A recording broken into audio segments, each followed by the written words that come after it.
Alhamdulillahirabbil alamin wa bihi nasta'in ala umuri dunya waddin. Asyhadu an la ilaha illallah wahdahu la syarikalah wa asyhadu anna Muhammadan abduhu wa rasuluhu alladzi la nabiyya ba'dah. Amma ba'du. Hadirin ikhwatu iman rahimakumullah.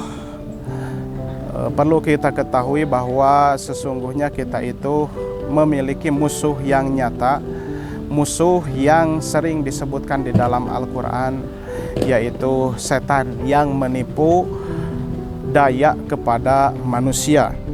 Sebagaimana Allah Subhanahu wa taala menjelaskan di dalam Quran surat Al-An'am ayat 112, wa kadzalika ja'alna likulli nabiyyin, dan demikianlah kami telah menjadikan bagi tiap-tiap nabi aduan, musuh, syayatinal insi wal jinni, berupa setan-setan dari golongan jin dan manusia. Jadi dari nabi pertama, Nabi Adam, hingga nabi terakhir juga kita selaku umatnya itu memiliki musuh yang nyata, yaitu setan-setan dan jin. Apa yang dimaksud dengan setan?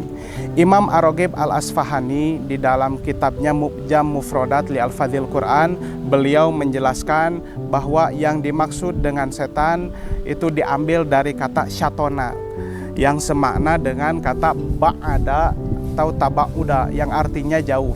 Kenapa setan diartikan jauh? Karena setan itu adalah makhluk yang jauh dari kebenaran, makhluk yang jauh dari kebaikan. Lalu Allah Subhanahu wa taala juga menegaskan di dalam Quran surat Fatir ayat ke-6, inna syaitona lakum aduun, sesungguhnya setan itu bagi kalian manusia aduun, adalah musuh. Fattakhidhuhu aduan, maka jadikanlah setan itu musuh. Kenapa kita harus menjadikan setan sebagai musuh?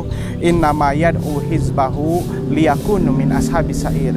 Karena setan itu mengajak golongannya, mengajak pengikut-pengikutnya, tidak lain dan tiada bukan hanyalah untuk menjadikan sahabatnya di neraka sa'ir. Nah, lalu juga meskipun Allah Subhanahu wa taala sering kali mengingatkan kepada manusia, inna syaiton aduwwum mubin, sesungguhnya setan musuh yang nyata bagi kalian. Setan musuh bagi kalian, jadikanlah musuh. Tetapi tidak sedikit juga manusia atau orang-orang yang malah menjadi pengikut-pengikut setan, atau orang yang malah menjadi saudara-saudara setan. Di antaranya Allah Subhanahu wa taala berfirman di dalam Quran surat Al-Isra ayat 27, innal mubadzirina kanu ikhwana syayatin, sesungguhnya orang-orang yang mubadzir, orang-orang yang sering menghambur-hamburkan harta, kanu ikhwana syayatin, yaitu adalah saudara-saudaranya setan. Wa kana syaitanu lirabbihi kafuro, sedangkan setan itu adalah makhluk yang paling kufur terhadap Robnya.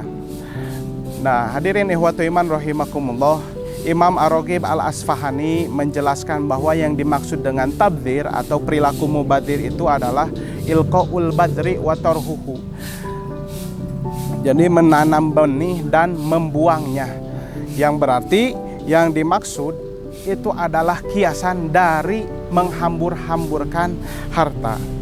Nah, perilaku mubadzir ini sering atau umumnya itu pada hobi atau keinginan-keinginan sekunder, keinginan-keinginan duniawi. Seperti contohnya ada orang yang dia itu bisa jalan-jalan, traveling kemana saja, membeli barang-barang antik, barang-barang mewah, akan tetapi untuk berzakat, untuk berinfak dan sedekah, ia tidak mampu sama sekali. Jadi untuk kesenangan-kesenangan dimaksimalkan, sedangkan untuk zakat diminimalkan, yang padahal zakat tersebut bisa membantu orang lain yang lebih membutuhkan. Dan juga ada pertanyaan, Ustadz, bukankah jalan-jalan itu boleh? Bukankah membeli barang mewah itu boleh? Memang boleh, akan tetapi jika ia sudah masuk ke dalam perilaku berlebihan atau perilaku tabdzir, maka itu statusnya yang asalnya dari boleh menjadi haram, menjadi dilarang. Nah, contoh lain juga ketika kita melaksanakan saum, terkadang kita kan belanja itu terlalu berlebihan, karena dari subuh sampai maghrib kita menahan lapar kita, lalu hasrat atau keinginan untuk belanja makanan itu kita belanjanya sampai berlebihan. Semua yang ada di jalan kita beli hingga kita makan sampai perut kita kekenyangan.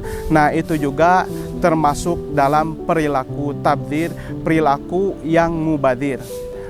Dan di dalam hadis Rasulullah Shallallahu Alaihi Wasallam juga menjelaskan, mala'a adamiyun wi'an syarron min batnin. Tidak ada wadah bagi Bani Adam yang paling buruk untuk diisi penuh daripada perut.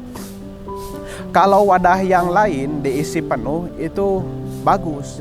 Kita punya wadah beras, punya wadah makanan penuh, bagus.